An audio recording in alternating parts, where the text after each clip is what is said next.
Kepolisian Resort Jakarta Selatan Senin kemarin merilis temuan tangkapan barang bukti narkoba. Salah satunya cookies atau kue kering mengandung ganja dan penyelidikan masih terus dilakukan. Ayu Wardani yang saat ini sudah berada di kantor Polres Jakarta Selatan sudah siap dengan laporan terkini. Silahkan Ayu. Tommy Cita, modus peredaran narkoba terutama ganja yang dicampur dalam makanan kembali terjadi. Setelah sebelumnya ditemukan brownies yang mengandung ganja, baru-baru ini Polres Jakarta Selatan menemukan adanya kue kering atau cookies berbahan dasar ganja. Kandungannya tidak main-main, ada 70% kandungan ganja kering dalam satu kue kering. Saat ini saya sudah bersama dengan Wakapolres Jakarta Selatan dengan AKBP Surawan. Pak Surawan, ini sebenarnya apa yang dilakukan oleh Polres Jakarta Selatan sampai akhirnya bisa masuk dan mengungkap kasus ini? Terima kasih Mbak. Jadi dengan adanya pengungkapan narkotik yang kemarin dilakukan oleh BNN, ya, ada kue dengan kandungan ganja, kita coba mencari tahu ada nggak modus lain selain itu. Ternyata kita menemukan adanya penjualan kue juga dalam bentuk cookies yang di dalamnya ada unsur-unsur ganja. Nah, setelah kita mendapat informasi itu, kita coba mencari tahu bagaimana cara kita dapat membeli barang-barang ini. Ternyata ada website yang sudah kita dapat, kemudian kita mencoba menjadi member dalam website tersebut. Dan setelah kita jadi member, kita coba beli beberapa sampel dari mereka. Dan kita mendapatkan sampel dari mereka yang kita ambil dari sebuah rumah yang mereka tunjukkan untuk pengambilan barangnya ini. Apakah ada keterkaitan antara pembuat brownies ganja dengan kue kering ganja? Sejauh ini belum kita temukan keterkaitan di antara keduanya, tapi kita masih terus menelusuri, melakukan penyelidikan maupun nanti penyidikan secara intensif untuk kita coba cari tahu ada nggak keterkaitan antara pengungkapan kue ganja kering ini dengan brownies ganja nantinya. Pak Surawan, apa saja yang ditemukan pada saat berada di rumah itu untuk membeli kue kering ganja? Pada saat kita sudah mendapatkan perintah untuk mengambil barang ini dari penjualnya, kita coba mendatangi rumah itu. Kita menemukan beberapa sampel kue cookies yang sudah terkemas dalam toples kecil ini, kita coba ambil dari rumah itu.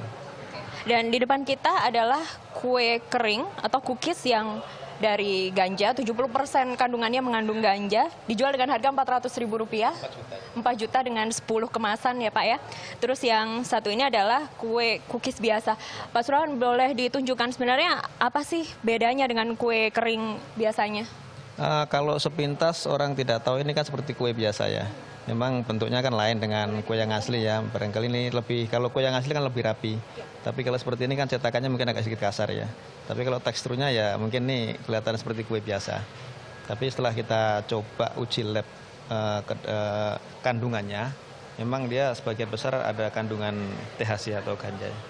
Kalau kita lihat dari warnanya, warna kue yang mengandung 70% ganja ini cenderung lebih kecoklatan. Apakah ini juga dipengaruhi oleh kandungan ganja yang ada di dalamnya? Kita belum bisa membuktikan ya untuk warna ini, karena memang ini dalamnya juga ada potongan-potongan coklat untuk supaya dia kelihatan kue ya. Kalau untuk warna teksturnya kita belum bisa mengetahui apakah warna coklatnya ini memang karena kandungan ganja atau memang karena mungkin masaknya terlalu matang dan sebagainya. Kita belum bisa membuktikan ke arah sana. Kalau dari hasil pengujian dengan mengkonsumsi satu kue kering ganja ini, apakah efek yang ditimbulkan oleh konsumennya sama dengan ketika menghisap ganja atau mungkin efeknya lebih drastis begitu? Kalau sejauh ini kita belum berani menguji untuk coba dimakan, ini kan nanti jatuh berbahaya Pak. Nanti mungkin dari efek dalam ini nanti dokter bisa menjelaskan ini. Bagaimana kalau efek kita mengkonsumsi kue ini, apakah efeknya sama dengan menghisap ganja atau berbeda? Yang jelas dari unsur kandungannya itu sama. Pak Surawan, ini baru permukaan saja yang ketahuan akhirnya. Akan ada skenario besar yang harus segera diungkap.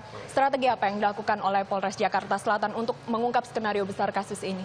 Yang pertama tentunya kan modus semacam ini tidak hanya ini saja. Nanti ke depan pasti ada modus-modus lain yang dilakukan oleh pengedar untuk mengelabui petugas ataupun mengelabui masyarakat.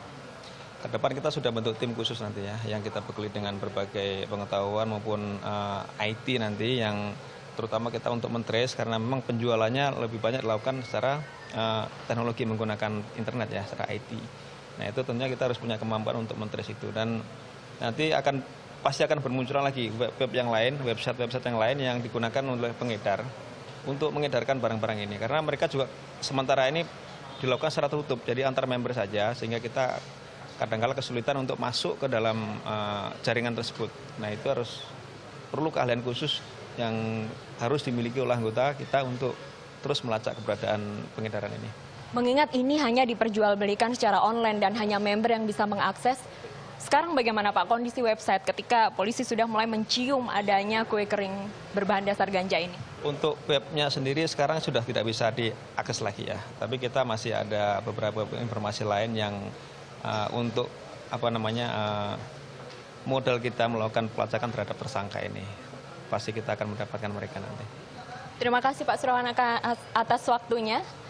Yang dilakukan oleh Polres Jakarta Selatan adalah sebagian kecil dari usaha pemerintah untuk memerangi narkoba, karena Indonesia saat ini sedang darurat narkoba. Tommy Cita.